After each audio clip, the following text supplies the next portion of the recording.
ఏపీని నెంబర్ 1 చేస్తా అంటూ చంద్రబాబు నాయుడు పదే పదే అంటారు. ఏపీ మాట దేవుడెరుగు గాని టీడీపీని మాత్రం ఆయన ఒక విషయంలో నెంబర్ 1 చేశారు. కాకపోతే అది చెప్పుకోవడానికి ఆనందించే అంశంలో అయితే కాదు. ఆయన టీడీపీని నెంబర్ 1 స్థానంలో నిలబెట్టింది నేరాల విషయంలో. అవును, దేశంలో అత్యధిక నేరగాళ్లను చట్టసభకు పంపిన రాజకీయ పార్టీల జాబితాలో తెలుగుదేశం పార్టీ అగ్రస్థానంలో నిలిచింది. ఆ పార్టీకి 135 మంది ఎమ్మెల్యేలు ఉంటే అందులో 115 మందిపై నేరాభియోగాలు ఉన్నాయి. అంటే 85% మంది టీడీపీ ప్రజాప్రతినిధులకు నేర చరిత్ర ఉందన్నమాట.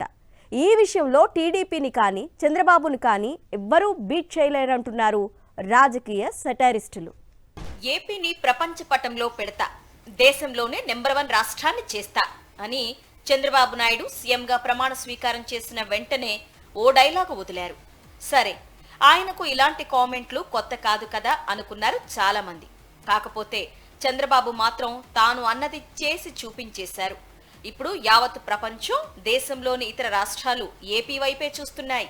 ఎందుకంటే రాజకీయ పార్టీలో క్రిమినల్స్ ఎంతమంది ఉన్నారన్న లెక్క తీస్తే దేశంలో ఏపీలో అధికారంలో ఉన్న టీడీపీలోనే ఎక్కువ మంది నేర చరిత్ర ఉన్నవారు ఉన్నారని తేలింది.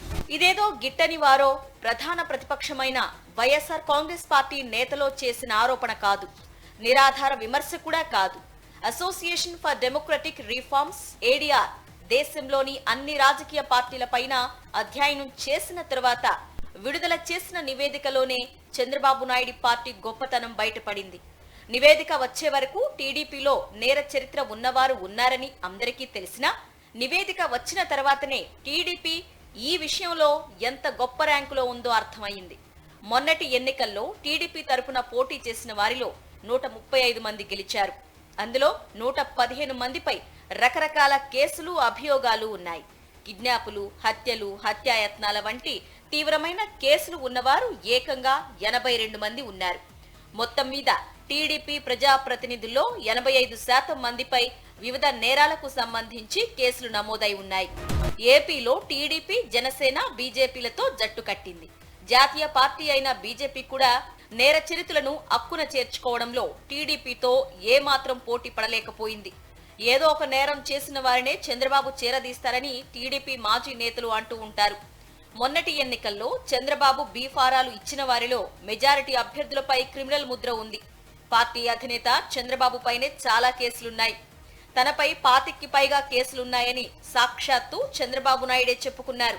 వాటిలో కోట్లాది రూపాయల కుంభకోణానికి సంబంధించి స్కిల్ స్కామ్ కేసులో చంద్రబాబు ఏకంగా 52 రోజుల పాటు జైల్లో ఉండి ప్రస్తుతం మధ్యంతర బెయిల్పై బయట ఉన్నారు.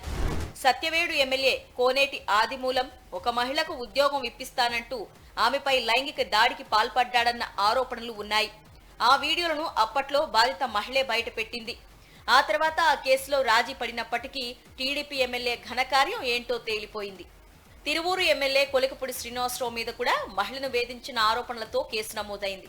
ఇలా చెప్పుకుంటూ పోతే తెలుగుదేశం ఎమ్మెల్యేల నుంచే ఆంధ్రప్రదేశ్లో మహిళలకు రక్షణ లేకుండా పోయిందనే విమర్శలు పెద్ద ఎత్తున వచ్చాయి. ఇక పార్టీలోని మిగతా నేతలు, కూటమిలోని జనసేన నేతలు, కార్యకర్తల వేధింపుల సంగతైతే ప్రత్యేకంగా చెప్పాల్సిన పని లేదు.